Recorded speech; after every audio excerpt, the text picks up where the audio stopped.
எபிசோடில் வந்து console lock பண்ண போகிறோம் கால்குலேட் பண்ணி. ஓகேவா? பேசிக்காக calculator 2 text box plus minus divide 4 button. இதில் ஒன்று அடிச்சுட்டு ப்ளஸ்ஸை கொடுத்தா 2 ஆட் ஆகி கன்சோல் லாக் ஆகணும். சப்ட்ராக்ட் கொடுத்தா மைனஸ் ஆகணும். இது எவ்வளோ ஈஸின்னு உங்களுக்கே தெரியும். ஏன்னா இன்டீஜர் அடிஷன்லேருந்து எல்லாம் உங்களுக்கே தெரியும். பார்சன்ட் ஞாபகம் இருக்கா? ட்ரை பண்ணிங்களா? அது என்ன பண்ணுதுன்னு புரிஞ்சுதா? புரியலனா அதோட வீடியோஸ் இருக்கும், பார்த்து பண்ணிவிடுங்க. நம்ம வந்து இந்த 2 இன்புட் பாக்ஸ் இருக்கா, இங்கே 4 பட்டன் வைக்கணும். அதாவது ப்ளஸ்ன்னு ஒரு பட்டனு, இதை வந்து ஆடு கொடுத்துடலாம். Minus into divide. இப்போ ஒரு செகண்ட் நான் வெயிட் பண்ணேன், கவனிச்சிங்களா? அந்த ஒரு செகண்டில் தான் நான் இந்த லாஜிக்கை யோசித்தேன்.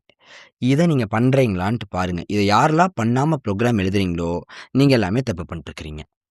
அந்த லாஜிக்கை யோசிச்சு உங்களுக்கு ப்ரோக்ராம் கிரியேட் பண்ணுற திறமை இருக்கணும். நம்ம வந்து இப்போ 2 ஆட் பண்ணோம். எப்படி ஆட் பண்ணுறது? இதோட வேல்யூ எடுத்து இன்டீஜரை மாற்றி ஆட் பண்ணி ரிசல்ட்டை சிஎல் பண்ணும். ஓகேவா? ஸோ ஷார்ட் ஹேண்டில் பண்ணால் சிஎல் பண்ணிட்டு நம்ம முதல்ல ஆட் பண்ணிக்கணும். இப்படி எழுதணும். ஓகேவா? இந்த மாதிரி நீங்கள் கோட் எழுதுறீங்களான்னு பாருங்கள். எதை ஆட் பண்ணணும்? A1 டாட் வேல்யூவையும் A2 டாட் வேல்யூவையும் இதை ஆட் பண்ணுறோம். ஆனால் இதை ஆட் பண்ணால் என்னென்னு வரும்? நமக்கு வந்து 1 ஆட் பண்ணால் 1 வரும். ஸோ இன்டீஜராக மாற்றணும். அப்போ நம்ம என்ன பண்ணுவோம்? இதை பார்சென்ட்டுக்குள்ளே அனுப்புவோம்.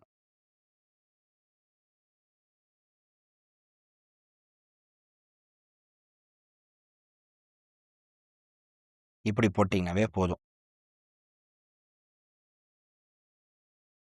3 2 2 ஆட் பண்ணால் வந்துருச்சா? 5 முடிஞ்சு போச்சு. இப்போ நம்ம என்ன பண்ணுறோம்னா இதை வச்சு சப்ட்ராக்ட் மல்டிப்ளை டிவைட் எல்லாத்தையும் செய்ய போகிறோம். ஸோ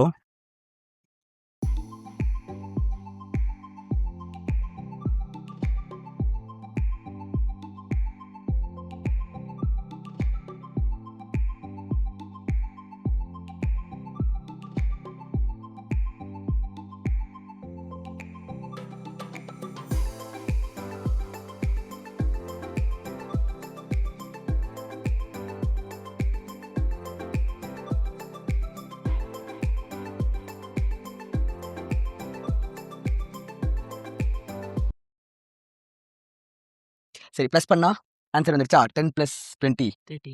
மைனஸ் பண்ணா -10 வந்துருச்சா? இன்டூ பண்ணா 200 வந்துருச்சா? 10 × 20 200. டிவைட் பண்ணா 0.5 எல்லாமே வந்துருச்சா? இது ஏன் ஐட்ரேஷன் 1 ஐட்ரேஷன் 2 ஐட்ரேஷன் 3 வருதுன்னா, ஒரு இது திரும்ப நடந்துச்சு அப்படின்னா இதில் ஐட்ரேஷன் வரும். வந்தா சுட்டா செத்தா ரிப்பீட், வந்தா சுட்டா செத்தா ரிப்பீட், வந்தா சுட்டா செத்தா ரிப்பீட். இந்த அகைன் இதில் சிஎல் கால் ஆகிறதுனால அப்படி வருது. ஆனால் ப்ரொடக்ஷன் லெவலில் இந்த மாதிரி வராது. ப்ளஸ்ஸே திரும்ப நடந்தால் தான் ஐட்ரேஷன் வந்துகிட்டே இருக்கும்.